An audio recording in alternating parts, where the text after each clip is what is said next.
Wala nang maraming paligoy-ligoy pa, diretso sa punto na. Maiksi lang ang komentaryo, pero diretso sa punto. Maraming kuro-kuro, may tiwali, may totoo. Dito, sa puntong diretso tayo. Punto, diretso. March 11, mga kabunyog, March 11, ano na, 1 year na. Unang taon na anibersaryo ng pagkakaaresto kay Duterte. Ayan, parang kailan lang, isang taon na pala, isang taon na pala, mula nang maaresto si Duterte inaresto si Duterte at tinurn over sa International Police at pagkatapos ay dinala sa ICC.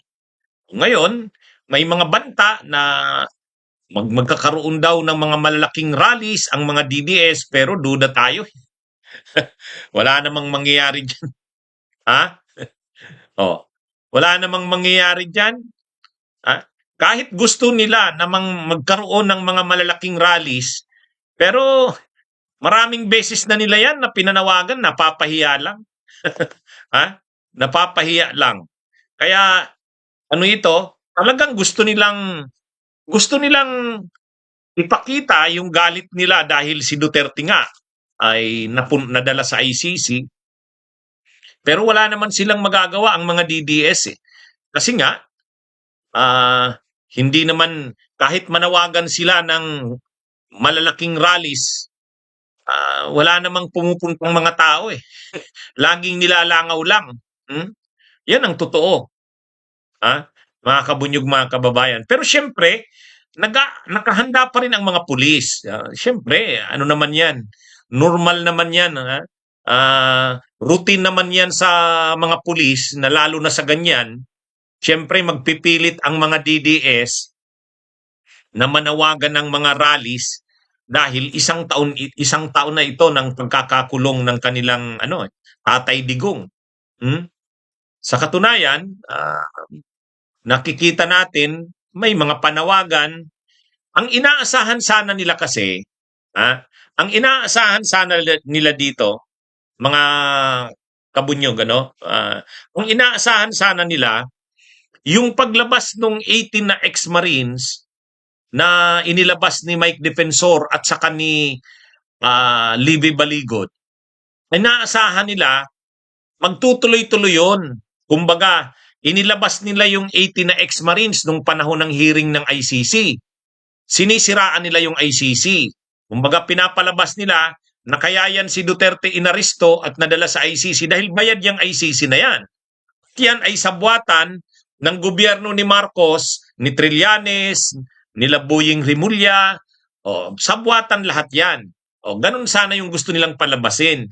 Kaya nga naglumabas yung 18 na ex-Marines na yan. Tapos nung impeachment naman ni Sara, gusto nilang magalit ang tao, palabasin na yung mga kongresista na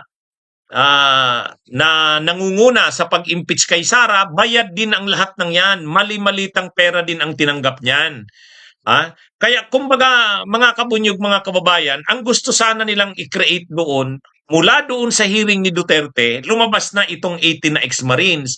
Pagsimula na naman ng impeachment ni Sara, tuloy-tuloy pa rin tungkol pa rin sa 18 na ex-Marines na yan. Hanggang ngayon, abuti na ng anniversary, March 11 ng pag-aresto kay Duterte, lalong magagalit ang mga tao. So makikreate na ngayon yung sinasabi nilang tipping point. Na sinasabi nga ni Ombudsman Boying Rimulya, ang inaasahan nila, magkakaroon ng pag-aalsa. Ang problema, wala hindi nangyari . Palpak na naman ang script, tama po kayo. Wala. Nakikita nyo sana yung yung parang kung titingnan mo ang galing ng ang galing ng pinaplano ang galing ng pinaplano. Naghihiring naghihiring ang ICC kay Duterte. Linabas yung mga ex-Marines na yon, nila Baligod at Defensor. Anong akusasyon? Yung ICC na yan, bayad yan. Binayaran niya ni Trillanes. Nagsabwatan ang gobyerno ni Marcos, si Trillanes, ang ICC, nagsabwatan yan. Ganun ang nila. Pagkatapos magsisimula yung impeachment ni Sara, bayadin yung mga ano na yan, kongresista na yan. Mali-malitang pera ang tinanggap niyan. O, ganun din sana. Pagkatapos, aabuti na nitong anniversary, first year anniversary ng pagkaka-aresto kay Duterte. Ang inaasahan nila, yan na yung ano, parang EDSA, people power nila ng mga DDS. Ay kaya lang wala, hindi nangyari. Hindi nangyari. Unang-una, gusto sana kasi nila, ang gusto nila, pag-usapan sa Senado, sa Senate Blue Ribbon. Kaya galit na galit si Marcoleta kay Lacson eh. Hindi nagpatawag ng investigasyon si Ping Lacson. O tingnan nyo ngayong araw, nagsasagutan yung dalawa. Kasi sabi ni Marcoleta, bakit hindi mo pinatawag yung mga ex-marines na yan? Bakit binaliwala mo yan? Ay ang sabi ni Senador Ping Lacson, ang Senate Blue Ribbon ay nag-iimbestiga para lumabas ang katotohanan, hindi yung kasinungalingan. Patay. Marado si Marcoleta dun. Ha? Kumbaga, yung gusto nilang mangyari na parang simula nung hearing ng ICC, mainit ng issue, yung mga binayaran ng ICC, kaya nalagay si Duterte sa ICC, nakipagsabuatan si Marcos, pagkatapos bayad din ang mga kongresista, mali-malitang pera ang dinala kahit sila'y Ladilima, Makabayan Black, lahat yan, bayad. Kaya yan porsigido sa pag-impeach kay Sara. Tapos magkakaroon sana ng hearing sa Blue Ribbon.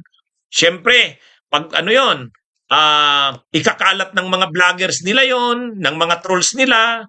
Tapos aabuti na ng March 11, first year anniversary. Ayun sana. Yun na yung tipping point. Posible magkaroon na ng pag-aalsa. Ang problema, wala eh. So, nakita nyo mga kabunyog, mga kababayan. Wala. Ngayon, ang sa halip na mangyari na magkaroon ng ng tipping point, parang pag-aalsa, wala. Problemado itong mga 18 na ex-marines na to, kaliwat kanan ang kasong kinakaharap nila. Si Marcoleta nagwawala na. Bakit daw hindi pinatawag ni Lacson sa Senate Blue Ribbon? Yan ang nangyari. Tapos pati yung pamilya ng mga itong 18 na ex-marines nakikiusap na sa NBI, tulungan sila kasi gusto na raw na magsalita, nagbabaligtara na. Yan yung mga nangyari. Yan yung mga nangyari, mga kabunyog, mga kabayan. Tapos ngayong araw din, si Amy Marcos, may resolution na naman si Amy Marcos. Ang resolution na naman ni Amy Marcos, magpatawag daw ng Senate investigation tungkol na naman sa pagkaka-aresto kay Duterte. Wala nang katapusan yan. Wala nang katapusan yan, mga kabunyog. Nabalitaan nyo ba yon? Si Amy Marcos ay nag-file na naman ngayon ng Senate resolution, imbestigahan daw ulit ang pagkaka-aresto kay Duterte. Ano ba yan? Wala nang katapusan yan, Inimbestigahan na yan noong nakaraang taon. Inamin na rin ni Ombudsman Boying Rimulya. Sabi niya, nag-usap kami ng ICC doon sa bahay ko mismo. Nandun si Trillanes, nandun yung dalawang investigador ng ICC, nandun si General Torre. Ano ngayon? Ano bang problema pa doon? 'Di ba? Ang gagawin na naman ni Amy Marcos, magpapaimbestiga na naman. Ano ba 'yan? Wala nang katapusan 'yan. Wala nang katapusan 'yan. Parang hintayin na lang kasi nila ng mga DDS, hintayin na lang nila ang desisyon ng Korte Suprema. Hayaang magsabi ang Korte Suprema. Sabihin ng Korte Suprema, mali yung ginawa kay Duterte. Constitutional, illegal yon. Sige. Yun yung Yan yung wala na. Ano pa namang magagawa nila? Nandun na si Duterte sa ICC. Kahit pa maging presidente si Sara, hindi naman mapapauwi na si Duterte. Hindi naman hawak ng presidente ng Pilipinas ang ICC. Di ba? Wala na. Ano pa bang Ano na naman ang gagawin ni Amy? Magpapatawag na naman. Hindi, ito seryoso ito mga kabunyog, mga kababayan. May resolution na naman na final si Amy Marcos ngayon lang. Senate resolution na humihiling sa Senado na magpatawag na naman ng investigation. Ano na naman ang iimbestigahan? Yung pagkakaaresto kay Duterte. Hindi pa ba tapos yung issue na yan? Ha? Hindi pa ba tapos yung issue na yan? Ang linaw-linaw naman eh. Sinabi naman na ni Ombudsman Boying Rimulya, yes, nag-cooperate kami sa ICC. O ngayon, tinanong si Ombudsman Boying, bakit kasi nag-cooperate kayo samantalang wala nang jurisdiction sa atin ng ICC? Di ba sabi mo noon, hindi tayo magko-cooperate sa ICC. Bakit biglang nagkaroon ng pagbabago? Sabi ni Ombudsman Boying, ay ganyan talaga, nagbabago talaga ang mga bagay. Ha? Ganyan talaga, iba na yung panahon ngayon. Di ba? Hindi, sa totoo lang mga kabunyog, mga kababayan, guguluhin na naman ni Amy.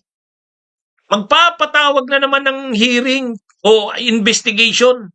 Ha? Alam naman natin. Alam na ng buong Pilipinas anong nangyari kay Duterte. Si Amy na lang yata ang hindi nakakaalam eh. Ha? Sasayangin na naman ang oras. Alam na yan. Ha? Sino bang ano? Ha? Nag-cooperate ba ang Pilipinas sa ICC? O, sinabi na ni Boying, yes, nag-cooperate kami. O, ang tanong na sunod sa kanya, bakit kayo nag-cooperate? Di ba sabi ninyo, wala namang jurisdiction ng ICC. Bakit ngayon, sinasabi mo, nag-cooperate? Dati sabi nyo, hindi magko-cooperate. Ay sabi ni Ombudsman Boying, ano ngayon? Eh di ba, ganun yung eksaktong sagot ni Boying ha? Eh ano ngayon? Eh nagbabago talaga ang panahon eh. Iba na ngayon kaysa noon. Hindi, ano ito eh. Ewan ko dito kay Amy Marcos, manggugulo na naman. Ha? Manggugulo na naman. Dapat daw imbestigahan. Ano ba talaga ang buong kwento ng pangyayari sa pag-aresto kay Duterte? Alam na yan. Alam na yan ng buong bayan. Si Amy nilang ang hindi nakakaalam. Ha? Ano sa tingin nyo, mga kabunyog, mga kawan? Tama ba tayo? Okay, magandang araw sa inyong lahat. Mabuhay po tayo. Bunyog, bunyog, halikan na kasama ka. Bunyog, kapag buklod ay may pag-asa. Luzon, Visayas, Mindanao, isa ang pananaw. Sa bagong Pilipinas ang bunyog isisigaw. Bunyog.